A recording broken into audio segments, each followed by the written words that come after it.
stopping by my channel, A Square Pillow Isn't Square, the place where you will learn tips, techniques, tricks, advice, and tutorials, all things related to home deck sewing. I recently did a video on how to do a bolster pillow with gathered ends that gather to a button tuft. And so today we're going to show you the other most popular type of bolster, which is a more tailored bolster, flat ends, welt, and this one will have a zipper. So the key to really being able to... Hi, Tug. Are you coming to visit again? Oh, okay. Hi, buddy. Hi. The key to really being able to make a perfectly fitting cover, no matter the size and shape of the bolster, has to do with understanding some basic geometry. If you ever sat in high school math class and geometry going, why am I ever going to need to know this stuff? Believe it or not, I use geometry a lot in home deck sewing. They're really easy concepts, and I'm going to just try and show you as simply as possible how to use math in order to accurately get perfectly fitting covers every time. This bolster is bigger than most, but this is a project I have for a designer, so I'm going to go ahead and use it. But the principles I'm going to teach you are the same no matter the size or shape of your bolster or neck roll. So the first thing you're going to have to do is get a soft tape measure, and we are going to get two measurements. The first measurement is going to be the circumference. The circumference is the distance around a circle. And so in our case, this is our circumference, but we're gonna make sure we measure this the way that we want to measure for our finished cover. And the way that I always do that is I always snug up my tape measure to get a firm but not tight measurement.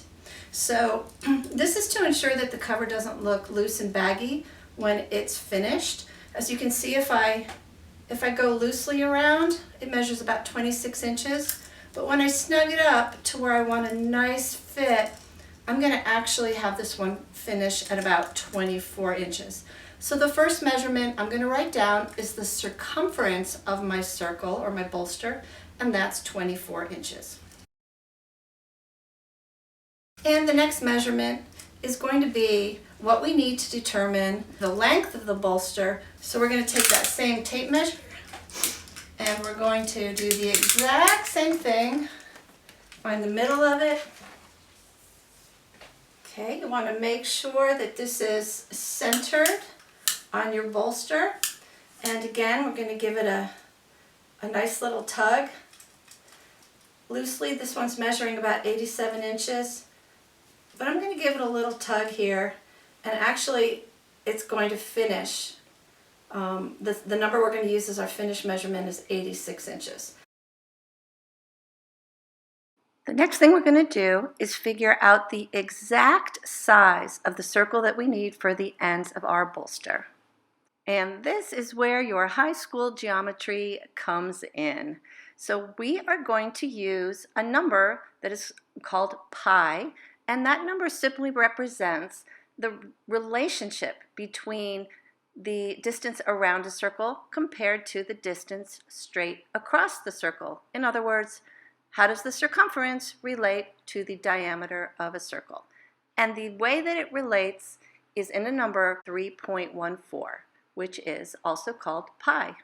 So in my case, the circumference of my pillow is 24 inches. If I want to figure out the diameter or the distance across the circle, I simply divide that number by pi. So I'll divide 24 by 3.14. So my circle at the end of my bolster has to finish at 7.64 inches. All right, the only other measurement we need to figure out is how long to cut the body of our pillow. You do that by taking that measurement you took all the way around the long edge of your pillow, and you subtract the circle on each end, which we've figured out in our case to be about 7.64 inches. So you subtract that twice, and then divide that remaining number by 2. And that is the exact finished length that you need. Okay, now that you know how to do the math to determine the correct finish measurements for any size or shape bolster or neck roll, all you have to do is add seam allowances to those numbers. I usually add about 1/2 inch. I'm using a pretty thick fabric, so I'm just going to round up my odd fractions a little bit. So here's what my cuts will look like. My circle, I figured 7.64 inches, round that up an inch, but there's no reason to fuss about fractions this small. I'm just going to call those circles 8 3/4 inches when I cut them.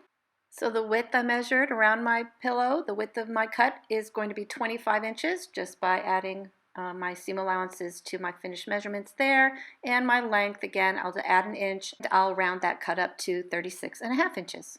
And now I'm going to show you the easiest way to draw a perfect circle and cut it out. Okay, how to make the perfect size circle every time. You don't need a compass, you don't need anything that makes it challenging to find the right size circle. All you need is a pin or something to use as a pivot point, a soft tape measure, and something to mark with. Stick a pin through the middle of your tape. I usually do it on the 1 mark. If you have a tape measure that is soft all the way to the end, you can even put it at the very end where your 0 point would be, but I just usually use the 1 because mine always have this little silver thing here. Let's say you want a 12-inch circle. All you do is divide that number in half. Half of that is 6 inches. And from wherever your pivot point is, you just count 6 inches. 1, 2, 3, 4, 5, 6. In my case, it's going to be on the number 7 because I started on 1 instead of 0. And just make a mark. As you spin your tape measure around your pin, and you will have the perfect size circle every time.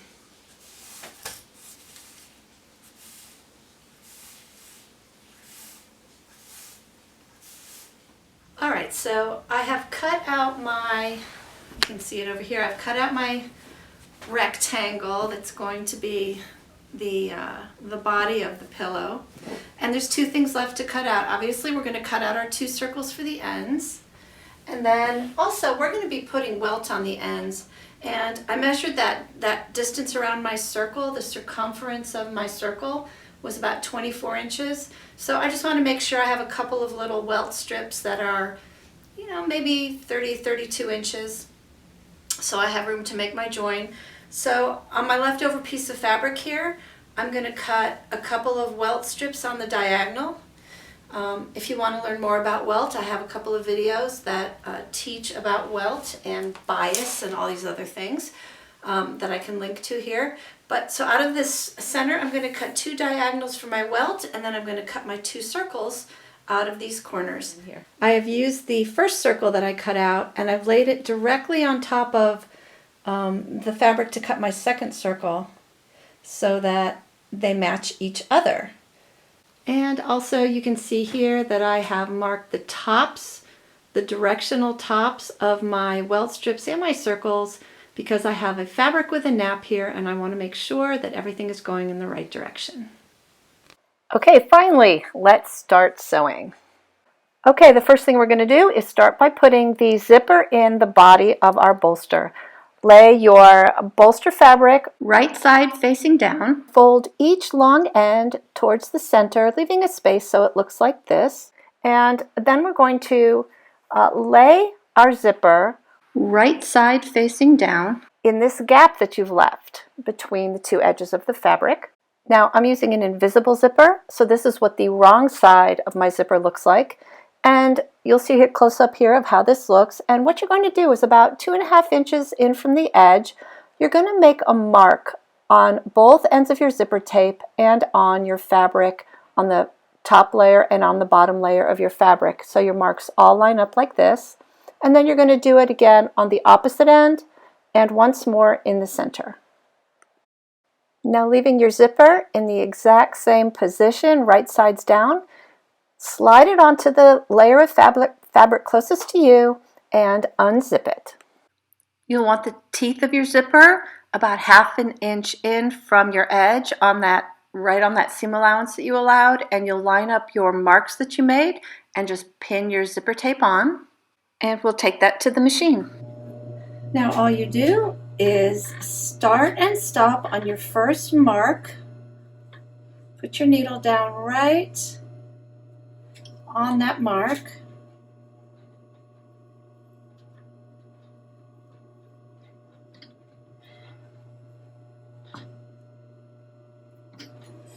And you will do a nice strong little back tap, stopping and starting on that mark.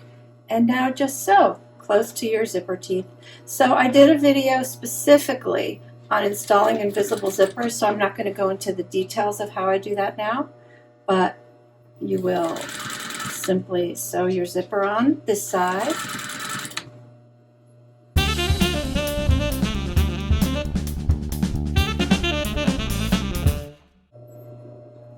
And now I'm getting to my next set of marks. Just make sure those line up nicely.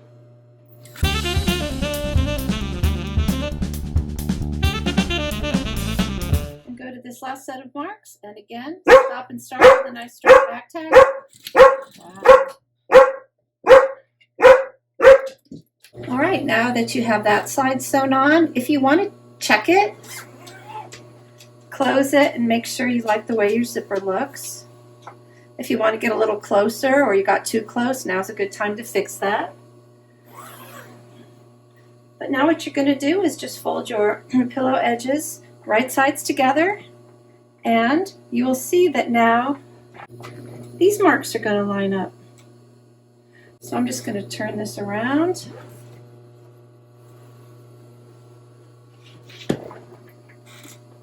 And line up my marks on this side.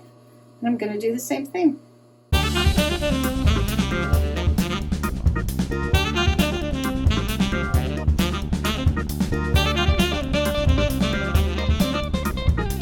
as you can see here, a little trick I have so I don't accidentally run my zipper pull off the end of my tape. I put a pin in there to hold it in place. And make sure your marks are lined up.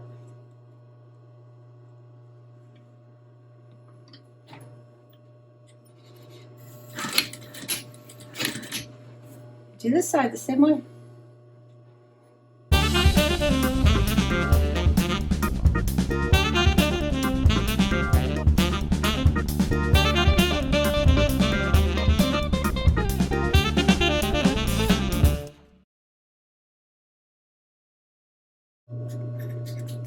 Again, if you want to check your zipper, now is a good time to do it. But the last thing that you'll do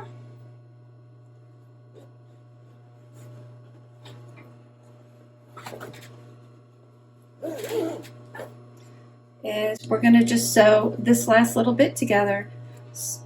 So close the zipper at one end, and you'll see that you can pinch right where you stopped and started your zipper. Just pull your zipper tape out of the way, put a pin there. You can switch to your regular foot if you want to at this point. I'm probably just going to do it with this one.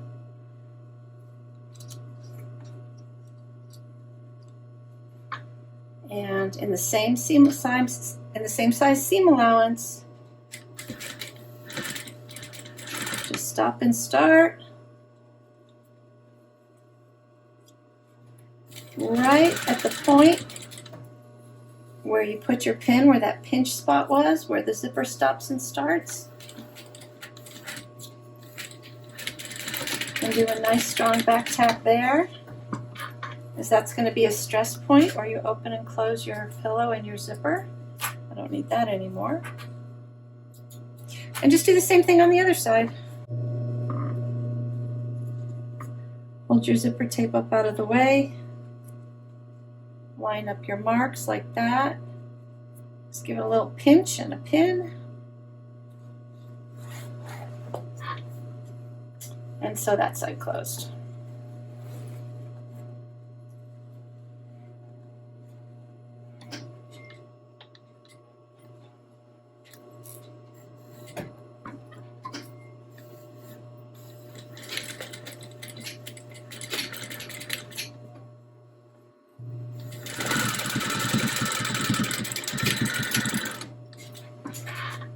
All right, turn that right side out. Let's just check it real quick.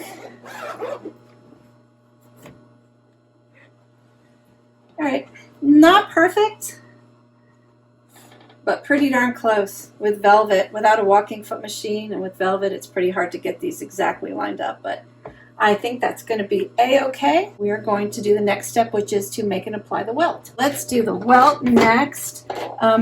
Again, I have several videos on welt, making it, applying it, using different feet and so forth to do it. So I'm not going to take the time to go into detail on this right now. If you'd like to watch those videos, I will link to them here. But I'm going to basically make and apply my welt at the same time. So I've cut my welt strips, and I'm going to, the way that I like to do this is I like to actually sew my tail down for a few inches just to get my stopping and starting point sewn down. I don't sew the whole thing like that when I'm doing it this way.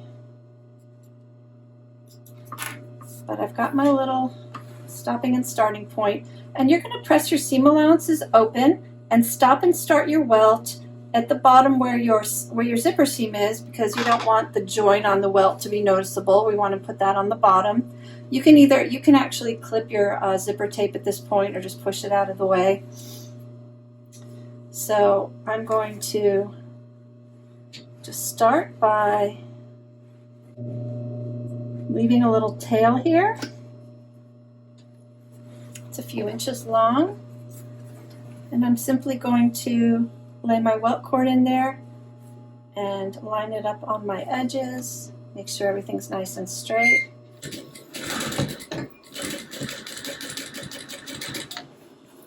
And just do that all the way around.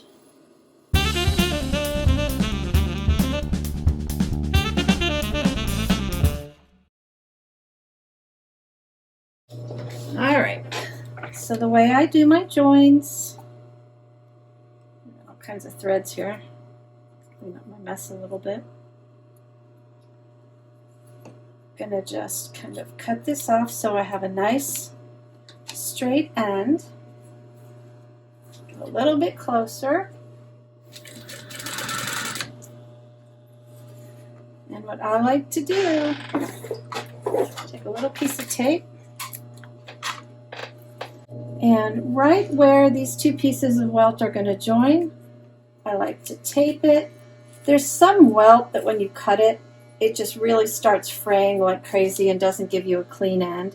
So tape helps, just makes your welt, keep its shape at your join. I'm going to cut that right at the overlap spot. Give myself a little room to work with. I'm going to fold a 90-degree angle.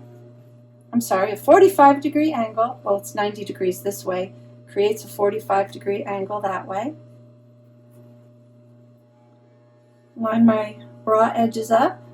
Lay this piece down till the two pieces of welt butt up against each other, and just roll this over the top. Now this is going to be a little bit tricky because it's super, super, super thick right here. I'm using a very, very dense, expensive velvet. So when I get closer to this, and I do not have a walking foot and upholstery machine, so when I get close to this, I'm going to walk it over the top. Keep me from breaking my needles, hopefully.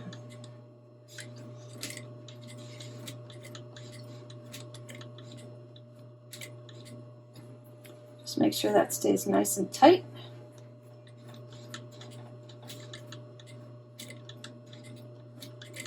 It's much easier with lighter weight fabric, but of course the fabric I'm doing the demo with is super thick. Just take your time over the join. It's going to get worse when I put the end on and I've got to add another layer. So just go right past that join, and you will have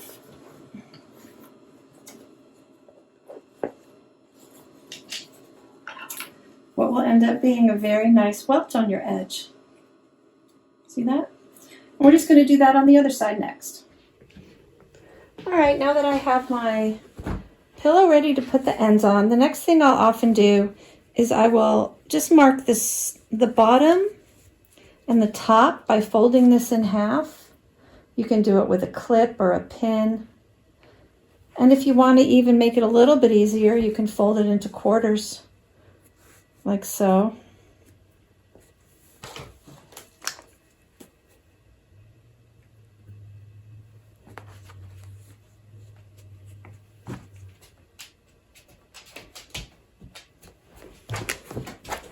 And then you can do the same thing with your circle.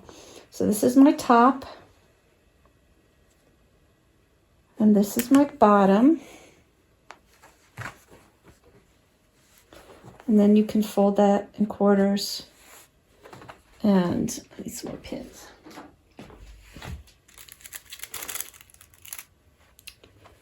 Let's put it right there. And mark these 4 spots, and that'll just help you line your ends up with your pillow. All right, so this was my top, and you're just going to simply put this right sides together and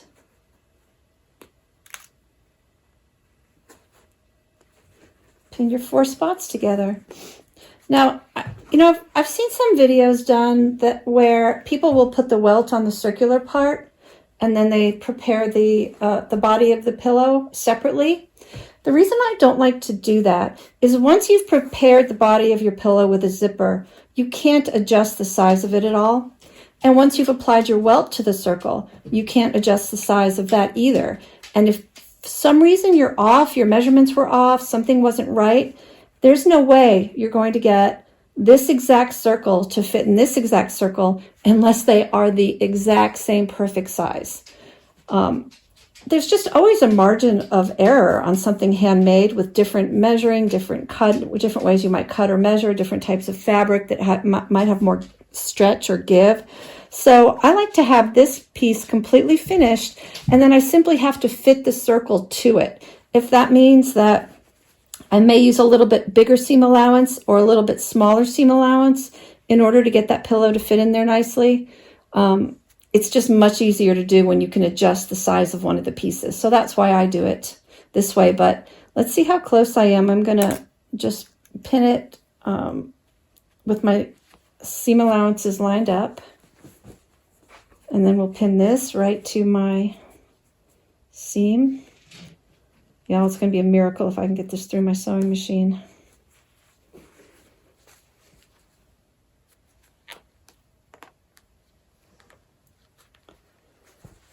Also, the other thing you can do, since the welt's on the top and the flat part of the circle's on the bottom, it does help if you clip this upper layer. It'll help it lay flat a little better, so I'll often go around and just make some relief clips around and even on the welt a little bit. This is so thick I can't do them together, but you will see that it helps it lay much flatter and line up much easier if you do some clips. So I'm just going to clip around that seam and take it to the machine. Man, this is some thick goods here.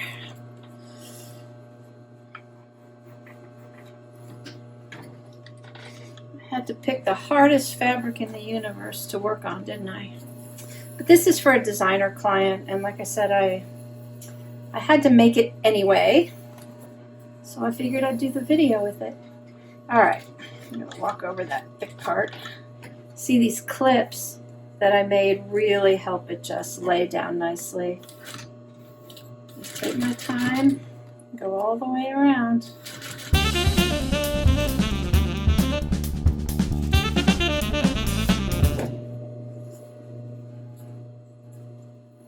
See how nicely that fit?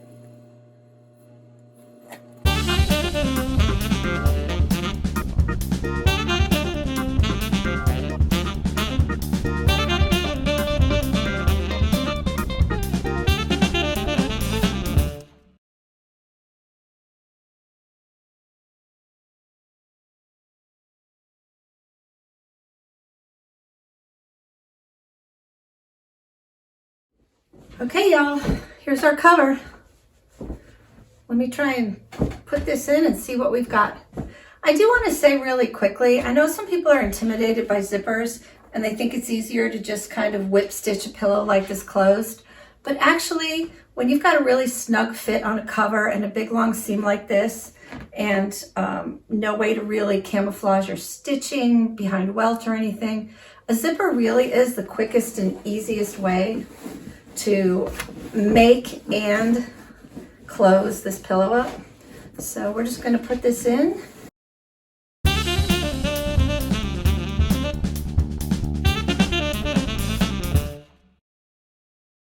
I also try and tuck my seam allowances back towards the body of the pillow instead of down towards the end. So while I'm fitting my ends, and I'm also just making sure my seam allowances flip back. It's a little tricky zipping up something this tight by yourself with batting in there. So you don't want to get the batting cut in the zipper, so I just do a little bit at a time.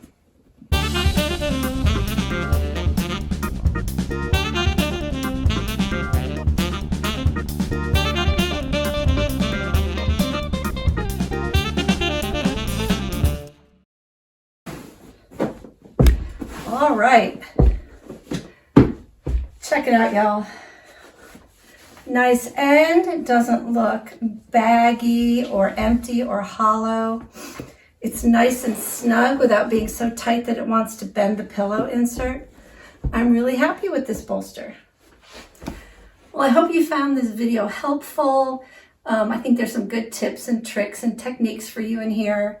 If you have any questions or comments, please leave them in the comments section below. And I really thank you for checking out my channel, and we'll see you at the next video.